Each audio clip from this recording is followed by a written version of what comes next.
ត្រូវនៅនេះគ្មានហេតុផលអ្វីដែលខ្ញុំត្រូវនៅក្រោមគ្រាមិនមែនមានខ្ញុំតែម្នាក់ឯកាបាត់បង់ស្នេហាព្រោះស្រឡាញ់នឹងរៀងមានហេតុផលណាអាចឲ្យបងស្មងនឹងអូនបើចិត្តប្រស្ងួនមិនមែនមានតែអូនម្នាក់បងហ៊ានបំពេញបងហ៊ានក្បត់ហ៊ានលួចលាបេះដូងស្ទើរស្ទាំងស្នេហ៍អួលអង្គបងនាផ្ដាំបើបានជាការហើយមិនមកលាអូនផងបើតែចិត្តបងសូមនួនអងរីករាយតែបានជាការហើយក៏ទៅឲ្យផុតទៅកុំទុកដានជើងបើលើបេះដូងអូ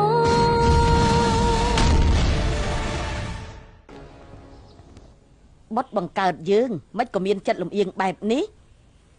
និយាយស្ដីដោះស្រាយយុត្តិធម៌រឿងផោះតាងអបរាជគេនៅមិនទាន់កាត់ទោសប្រហារជីវិតភ្លាម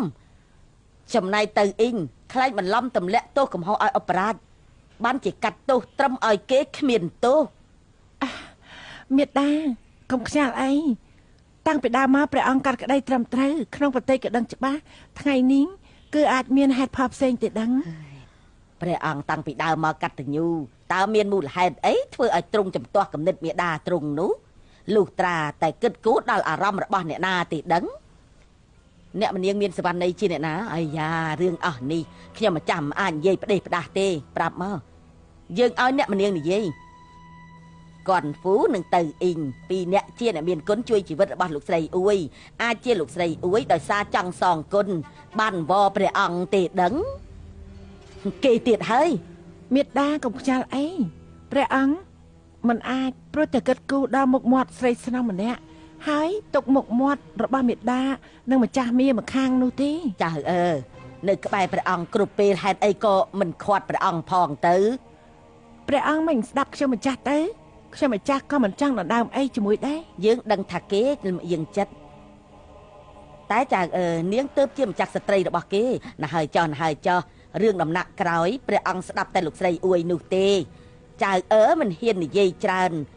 តែហេតុអីក៏កិច្ចការធំក្នុងរាជការក៏បណ្ដោយឲ្យស្រីស្នំតូចតាចម្នាក់ធ្វើតាមអំពើចិត្តរបស់គេអញ្ចឹងនេះខ្លាចទៅជាស្អីទៅលោកស្រីអ៊ួយចូលគល់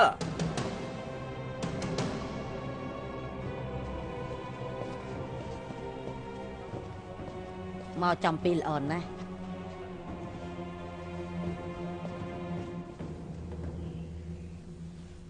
ថ្វាយបង្គំមហាក្សត្រយានីម្ចាស់ស្ត្រីអ្នកមនាងទៅខ្ញុំម្ចាស់លើថាមហាក្សត្រយានីថ្មីនេះសើយមិនបានយកបង្អែមប្រមាណមុខមកថ្វាយព្រះមហាក្សត្រយានី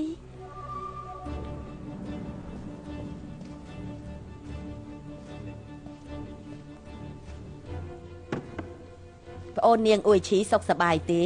អរព្រះគុណមហាក្សត្រយានីអ៊ុយឈីគឺគ្រប់យ៉ាងល្អទេបានជាប្អូនប្រុសនាងគ្រប់យ៉ាងបានសុខអញ្ចឹងនាងញ៉ាំពិតជាឆ្ងាញ់ហើយញ៉ាំចូលដេកលក់ស្រួលតែយើងមិនល្អសោះប្អូនប្រុសរបស់យើងជាអបរាជត្រូវគេមើលងាយនាងឲ្យយើងសោយចូលយ៉ាងម៉េចបាននាងយករបស់នេះទៅវិញទៅឲ្យប្អូនប្រុសនាងស៊ីទៅ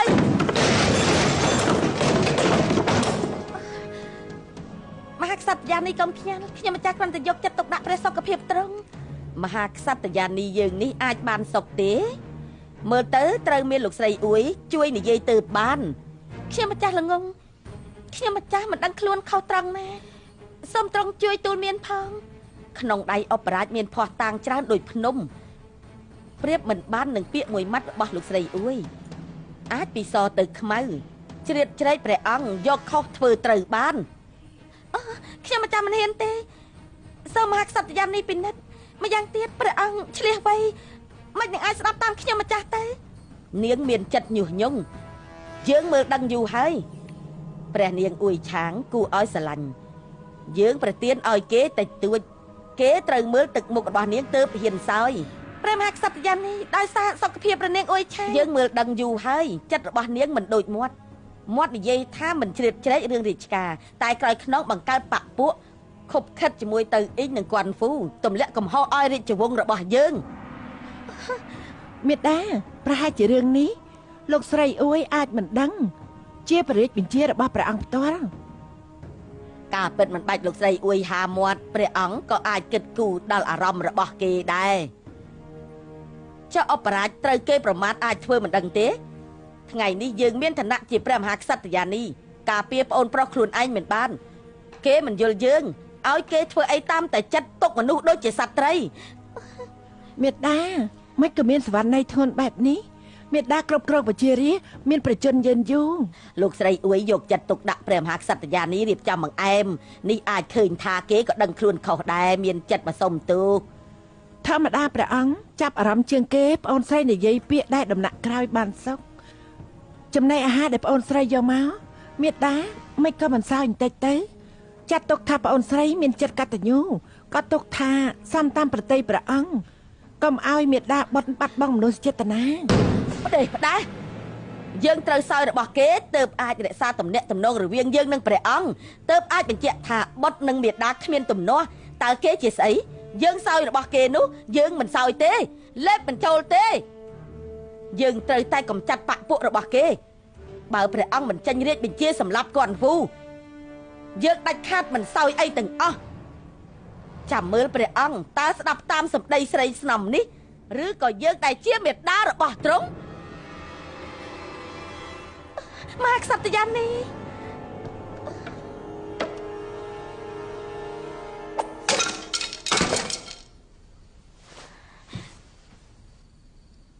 ខ្ញុំម្ចាស់សូមឲ្យព្រះអង្គដាក់ទោស នាងធ្វើអីឆាប់ក្រឡា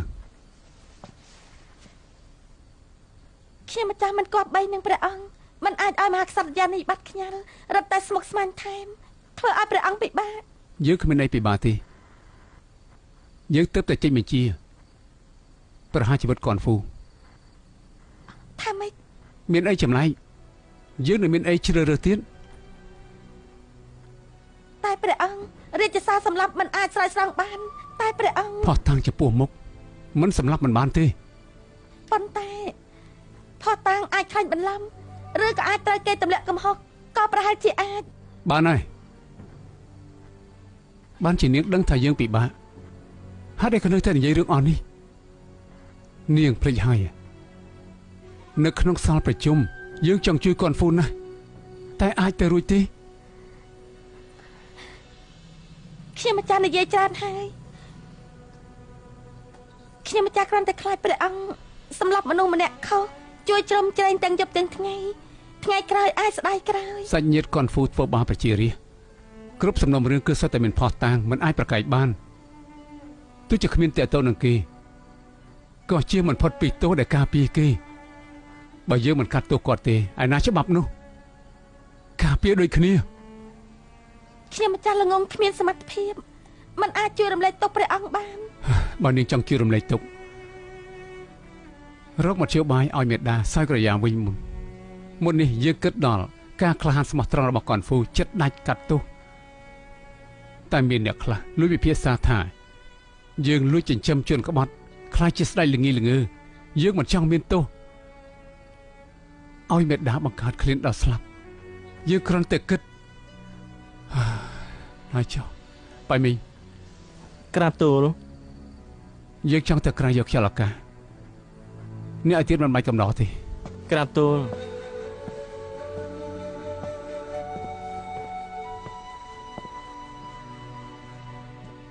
គ្មានមួយមុនមួយណែ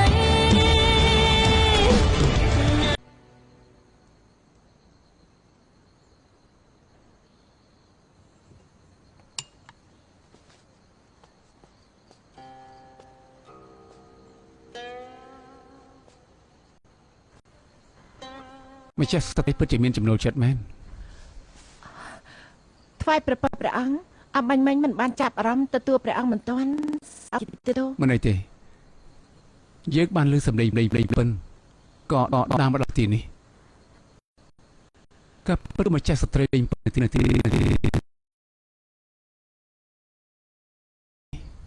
ការបិណ្ឌខ្ញុំម្ចាស់មិនចេះលេងពិនទេគឺតែងបត់ភ្លេង អូបាត់ភ្លេងបន្ធូរអារម្មណ៍តាតែបាត់ភ្លេងអស់អ្នកណា ឲ្យមេដាមុននេះមេដាមានអារម្មណ៍មិនល្អខ្ញុំម្ចាស់ទៅសួរសុខទុក្ខទ្រង់ឥឡូវទ្រង់ព្រមសោយកាយាហើយ ពិតមែនទេ ខ្ញុំម្ចាស់ក៏សប្បាយចិត្តដែរដូច្នេះក៏គិតថាតែងបទភ្លេងលេងឲ្យព្រះមេដាស្ដាប់ឲ្យទ្រង់សប្បាយប្រតិពីមុនមកយើងមិនដឹងថានាងចេះតែងបទភ្លេង ខ្ញុំម្ចាស់ដឹងថាចរិតខ្លួនឯងឆេះឆាវតែងតែធ្វើឲ្យព្រះអង្គស្មុគស្មាញដូច្នេះខ្ញុំម្ចាស់សម្រេចចិត្តកែកំហុសរៀនដេញពិនកែចរិតឲ្យដូចជាមនុស្សល្អ បទភ្លេងពិតជាអាចកែប្រែមនុស្សបាន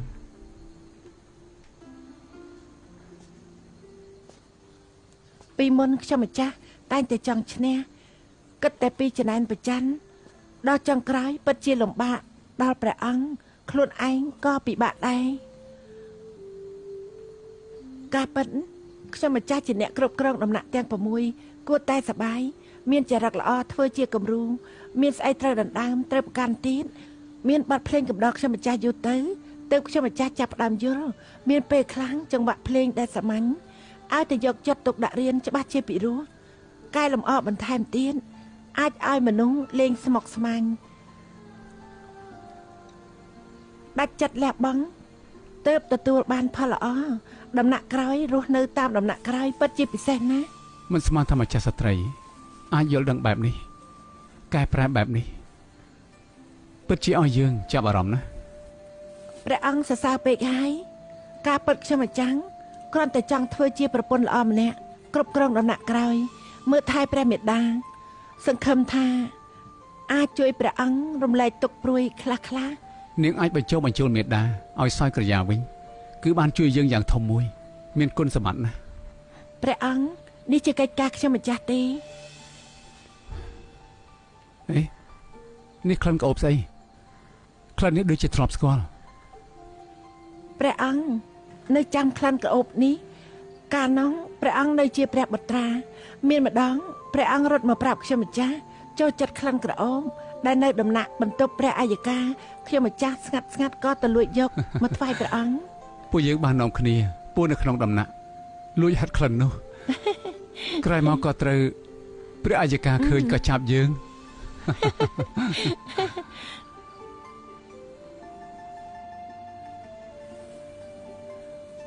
មួយប្រព្រឹត្តភ្នែកច្រើនឆ្នាំហើយព្រះអង្គក៏ឡើងសោយរាជ្យខ្ញុំម្ចាស់មានឋានៈជាម្ចាស់ស្ត្រីព្រះអង្គក៏ភ្លេចសន្យាលាក់សីស្អាតក្នុងដំណាក់ក៏លែងមានក្លិនក្រអូបហើយក្នុងបន្ទប់ដំណាក់មាសក៏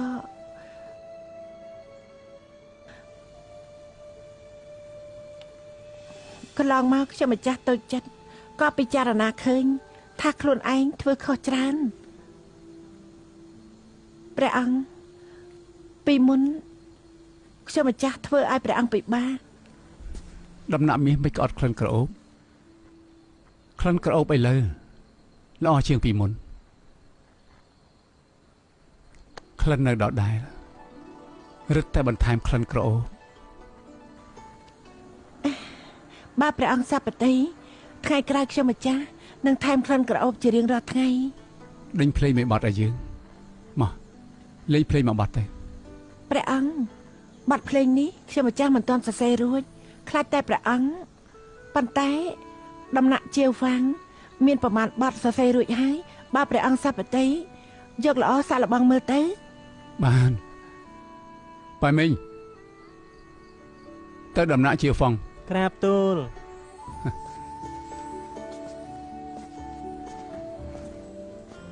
បក់ខ្យល់អុចភ្លើងមហាក្សត្រយានីមិនសោយក្រយាធ្វើឲ្យព្រះអង្គនៅមិនសុខព្រះកាយដេញពិនតែងបត់ភ្លេងអូសទាញព្រះអង្គពង្រួមចិត្តពិតជាល្បិចកលអស្ចារ្យអូសទាញព្រះអង្គចូលដំណាក់ជាវហ្វាងសាថ្មីព្រះអង្គសពតិចៅវិញហើយ ដោយសារអ្នកម្នាក់ទៅយករឿងកើតឡើងទាំងអស់ប្រាប់យ៉ាងលំអិតទូលបង្គំក៏មិនអាចដោះស្រាយផលលំបាកដូចបំណងដែរមានប្រសិទ្ធភាព លោកពិតជាប៉ាន់ស្មានរឿងដូចទេវតាមានប្រាជ្ញានិងល្បិចច្រើនពិតជាអ្នកខ្លាំងមែនហេតុអីក៏មិនអោយខ្ញុំឆាប់បានជួបលោក យិនស៊ូមានទេពកោសលមិនបានបញ្ចេញថ្ងៃនេះពិតជាបានបញ្ចេញហើយនេះជាសំណាងរបស់ទូលបង្គំគឺជាវាសនា យានស៊ូសុកចិត្តធ្វើសេះធ្វើគោតាមបំរើអ្នកមនាងទៅនឹងម្ចាស់ស្ត្រីស្មោះត្រង់មិនក្បត់ ល្អអបរាជធានហ្វិននោះពិតជាខ្សែភ្នែកអត់មែនមើលមិនដឹងថាអ្នកមានទេពកោសល្យបានជាចេះប្រើល្បិចមិនចេះប្រើមនុស្សល្បិចថោកទាប រឿងផ្ទាល់ខ្លួនរបស់ធានហ្វិនបានคล้ายទៅជាកិច្ចការល្អរបស់ខ្ញុំចាប់ពីថ្ងៃនេះទៅលោកត្រូវតែជួយរកល្បិចកលឲ្យចៅខ្ញុំម្ដាយកូនយើងពីរនាក់មិនឲ្យលោកខកបំណងទេប្រកាសជាឲ្យរង្វាន់យ៉ាងពេញចិត្ត អរគុណអ្នកមនាងទៅទូលបង្គំថ្ងៃនេះគ្រាន់តែប្រើល្បិចលើកទី1នៅមានល្បិចរាប់រយរាប់ពាន់ពិតជាអាចកម្ចាត់គ្រប់យ៉ាងដែលនៅក្បែរម្ចាស់ក្សត្រីការពារម្ចាស់ក្សត្រីរហូតគ្រប់គ្រងដំណាក់ខាងក្រោយគឺជាមេត្តាប្រជារាស្ត្រ ល្អអញ្ចឹងល្អតែបើសិនជាចង់ឲ្យព្រះអង្គសពតិចៅពេលនេះមនុស្សដែលយើងត្រូវចាត់ការនោះ គ្រួសារត្រកូលអួយសូមឲ្យអ្នកមនាងទៅទុកបតិចុះឲ្យតែអ្នកមនាងទៅចេញបញ្ជាឲ្យពួកគេមិនអាចចាប់ជាតិគឺនៅក្នុងកណ្ដាប់ដៃខ្ញុំរហូត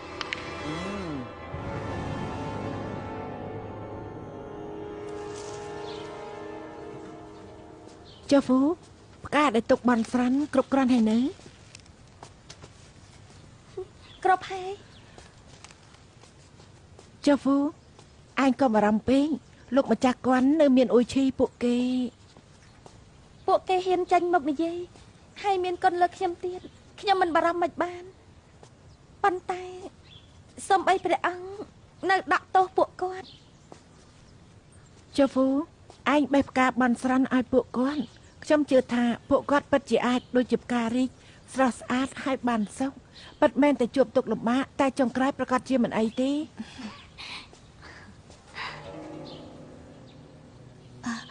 បងហូរទឹកភ្នែកតាមបទចំរៀងច្រៀងតាមហូរទឹកភ្នែក មានពេលមកមើលផ្កាដែរ ខ្ញុំម្ចាស់មិនមែនមកមើលផ្កាទេគឺមកបេះផ្កាយកមកបន់ស្រាន់ បន់ស្រាន់អោះមែនហើយនាងគួរតែបន់ស្រាន់ឲ្យព្រះមហាក្សត្រយ៉ានីកុំខ្ជិលនឹងនាងទៀតអីព្រះអង្គឈប់រវល់នឹងនាងនៅមានមិត្តភ័ក្តិរបស់នាងសុខសប្បាយគ្មានរឿងកិច្ចផុតពីទោសស្លាប់ ការពិតលោកស្រីអួយមករយៈនេះសំណាងមិនល្អគ្រប់យ៉ាងមិនដូចបំណងសោះ ខ្ញុំពិតជារវល់ខ្លាំងណាស់ក៏ទៅជួយប្អូនស្រីបន់ស្រន់ដែរប៉ុន្តែ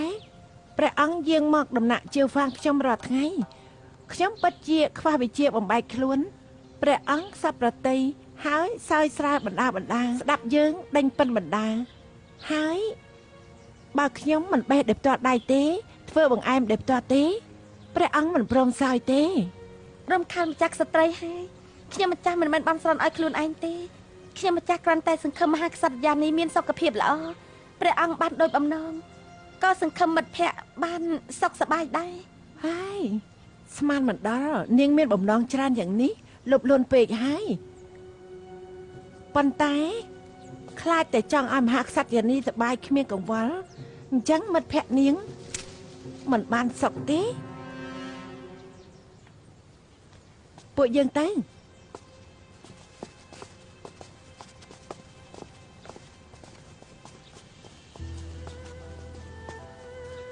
ពិតមែនគេជាម្ចាស់ស្ត្រីតែមិនគួរប្រើពាក្យសម្ដីវាយប្រហារបែបនេះទេ កុំខឹងអីឲ្យតែពួកយើងកុំចាប់អារម្មណ៍ពាក្យចចាមអារាមមិនអាចប៉ះពាល់អារម្មណ៍ទេម្យ៉ាងទៀតផ្ទុយទៅវិញស្អីក៏ខ្ញុំមិនត្រូវការសង្ឃឹមអ្នកនៅក្បែរខ្លួនបានសុខខ្ញុំអស់ចិត្តហើយ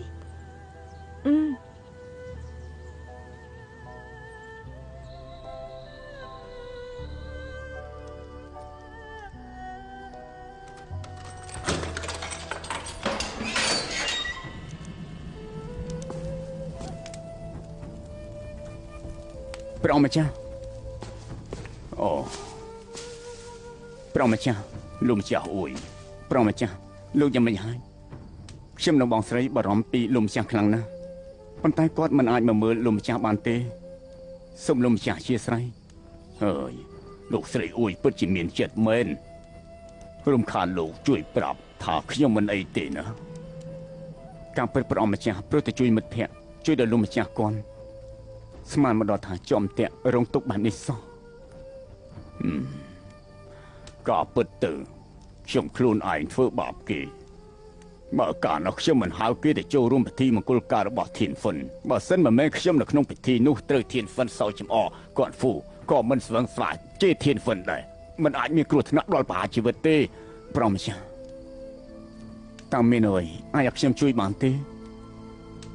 រឿងដល់ថ្ងៃនេះមានតែព្រះអង្គទេទើបអាចដោះស្រាយបានសំឡងហើយដែលមានព្រះជាមុនទុកបណ្ដំបើខ្ញុំមានគ្រោះថ្នាក់អាចគាល់ព្រះអង្គខ្ញុំបានឲ្យក្មួយប្រុសរបស់ខ្ញុំយករាជសារចូលក្នុងរាជវាំងហើយជឿថាមិនយូរទេនឹងបានជួបព្រះអង្គខ្ញុំចង់រកខុសត្រូវឲ្យគាត់ហ្វូម្ដងហើយចង់ជួបព្រះអង្គអីលោកយល់សពទេដឹងលោកអប្រាជ្ញមិនក៏និយាយបែបនេះទៅអេងខ្លែងបន្លំរីកបណ្ដាំកុហកព្រះអង្គចុងក្រោយនៅតែមានផ្លូវស្លាប់ធានហ្វិនលោកកំបៀមឈាមព្រោះដាក់គេខ្លែងបន្លំរាជសារលោកក៏អាចនឹកឃើញដែរមែនទេរាជសារទាំងអស់សុទ្ធតែផ្នែកព្រមមិនទាន់ថែរក្សាទុកនៅផ្នែកព្រមមិនទាន់រកមិនឃើញរីកបណ្ដាំដែលទៅអេងគេចង់បាននោះទេនោះមិនខ្លាយទេអីនោះមិនអាចទេមួយជីវិតរបស់ទៅអ៊ីងខ្ញុំគឺស្មោះត្រង់នៅរាជការមិនដែលចេះកុហកទេខាងលើខាងក្រោមមិននឹងអាចធ្វើរឿងដែលក្បត់រាជការបែបនេះខ្ញុំចង់ចូលគាល់ព្រះអង្គបកអាក្រាតឯនេះហើយព្រះអង្គឥឡូវនេះកំពុងតែលោកបងស្រីខ្ញុំទៅមិនអាចព្រោះតែលោកបាត់បង់មនោសញ្ចេតនាមេដានឹងបុតទេហេទៅអីខ្ញុំគិតថាយល់ដល់លោកនិងខ្ញុំធ្លាប់ជាមន្ត្រីដូចគ្នាខ្ញុំពិតជាចង់ដោះលែងលោកប៉ុន្តែលោកផ្ដាច់ផ្លូវដោយខ្លួនឯងទើបមានទោសស្លាប់បែបនេះលោកដល់គាត់វូល្អយ៉ាងនេះស្អែកគេធ្វើដំណើររួចថាម៉េចលោកនិយាយថាម៉េចអាយ៉ូខ្ញុំភ្លេចប្រាប់លោកថាគាត់ធ្វើយប់នេះគេស៊ីបាយលើកចុងក្រោយរួចស្អែកថ្ងៃត្រង់យកទៅទីលានប្រហារជីវិតហើយហេលោកក៏បារម្ភអីលោកមិនយូរទេនឹងបានទៅឋាននរកកំដរគេអាចផឹកស្រាស្រវឹងទៀតផងណា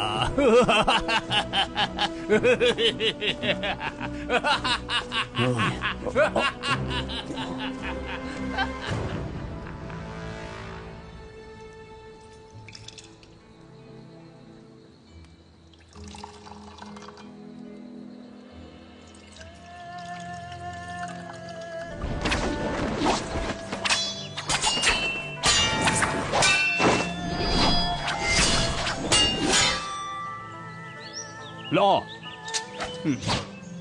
លោកនៅក្មេងមានក្បាច់ដាវខ្លាំងបែបនេះមានចរិតដូចខ្ញុំពីមុនសម្រាប់តបអ៊ូពិតជាសំណាងកាលនោះជ្រើសរើសលោកជាអ្នកការពារផ្ទះខ្ញុំលបងគាត់លបងមិនត្រឹមតែបណ្ដុះបណ្ដាលខ្ញុំ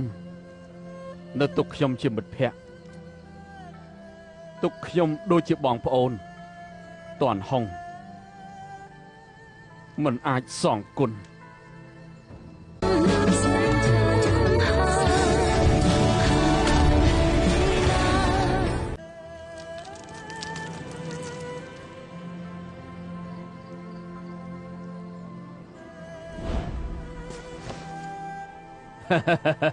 ខ្ញុំប្រាប់ព្រះអង្គម្ចាស់គឺគេនេះពិតមែនតែមិនទាន់ដល់អាយុបម្រើកងទ័ពតែក្លាហានស្មោះត្រង់អ្នកមានទេពកោសល្យនេះគឺលោកអបរាជឆៅអួយឈិញហៅបង្ក្រាបសង្គ្រាមជ្រុលច្បល់7នគរអ៊ូឈួយគឺគាត់នឹងហើយតនហុងសូមគោរពលោកអបរាជកម្រមានមនុស្សដែលឲ្យគេពេញចិត្តណាស់មើលទៅ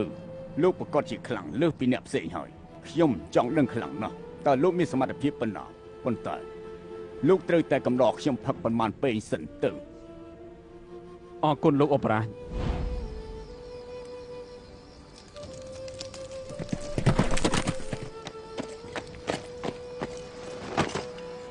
លោកចាជៀនលោកចាជៀនលោកចាជៀនហ្វងយៀនក្រែងលោកទៅរាជធានីមែនទេហេតុអីមកវិញខ្ញុំនៅតាមផ្លូវបានទទួលដំណឹងថាព្រះម្ចាស់ទៅអ៊ីងត្រូវបានចោទប្រកាន់ថាបន្លំរាជសារត្រូវការទោសប្រហារជីវិតទើបខ្ញុំរាយការណ៍ជូនលោកថាម៉េចមិនអាចទេដឹងពួកយើងទើបតែត្រឡប់មកវិញក៏ទទួលបានថាព្រះម្ចាស់ទៅជាប់គុកហើយប្រហារជីវិតគាត់ក្នុងនោះមានហេតុផលអ្វីទៅដឹងគឺកូនចៅរបស់គាត់ឲ្យដំណឹងមកមិនមែនខ្លាំងទេ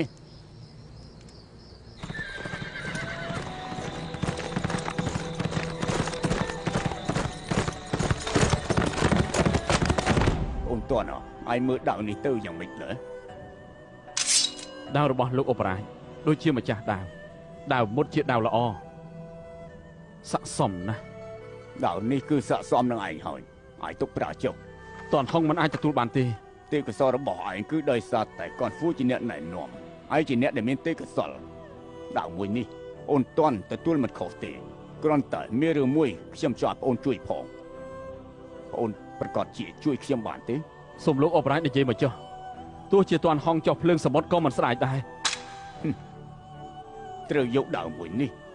ទៅការពារព្រះអង្គទោះស្លាប់ក៏ត្រូវតែស្មោះត្រង់នឹងព្រះអង្គដែរ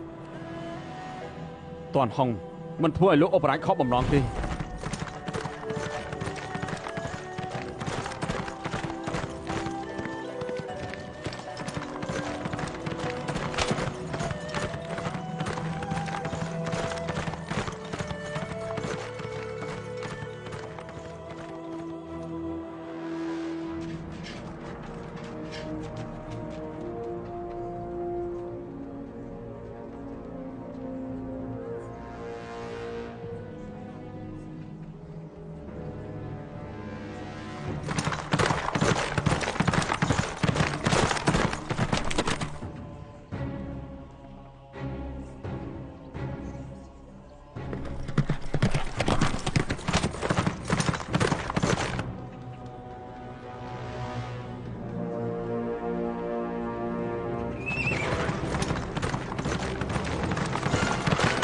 រាជសាររបស់ព្រះអង្គលើកលែងឲ្យអួយឈិញហៅពន្យាពេលប្រហារជីវិតភាសាដាប់ពន្យាពេលប្រហាររាជសារព្រះអង្គមិនត្រូវប្រហារជីវិតព្រះរាជសារស្អីនិយាយព្រះផ្ដារាជសារព្រះអង្គលើកលែងឲ្យអួយឈិញហៅពន្យាពេលប្រហារជីវិតភាសាណាអ្នកនេះខ្លាចបន្លំរាជសារប្រហារជីវិតភ្លាមតនហុងថ្លំធំហ៊ានអុកលុកទីលានប្រហារជីវិតចាប់គេទៅ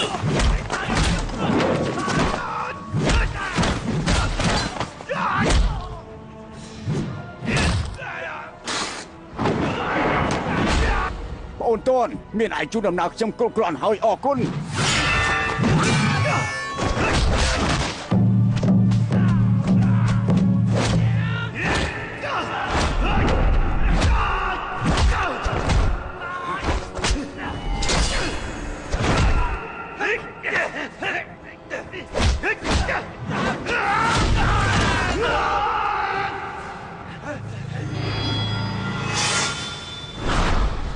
កុំអី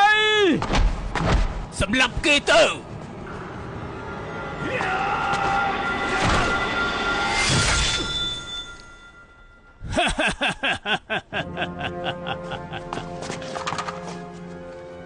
តនហុងលោកថាមានរាជសារនៅឯណាឆៃខ្លួនគេ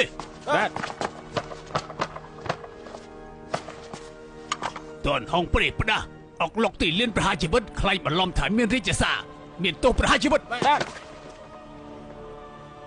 ចាប់ដើមទៅឈប់សិនអូយឈីលោកអុកលុកទីលានប្រហារជីវិតគួរមានទោសបែបណាមេតបហ្វឹកហាត់អូយឈីទទួលរាជបញ្ជាពីព្រះអង្គសេនាការពារតនហុងមកពីធ្វើការត្រឡប់មកវិញដល់ពេលនេះមិនទាន់បានរាយការណ៍ថ្វាយព្រះអង្គនៅឡើយទេព្រះអង្គចេញរាជបញ្ជាឲ្យចូលគាល់ព្រះអង្គជាបន្ទាន់ តនហុងបន្លំរាជសារត្រូវប្រហារជីវិតភ្លាមអ្នករាំងមានទោសដូចគ្នាចាប់គេទៅអ្នកហ៊ានខ្ញុំជាមេតបហ្វឹកហាត់ដែលព្រះអង្គតែងតាំងដោយផ្ទាល់ទទួលរាជបញ្ជាពីព្រះអង្គដើមមួយនេះគឺជាផោះតាំងបើសិនជាអ្នកណាហ៊ានប្រឆាំងខ្ញុំមិនទទួលទេ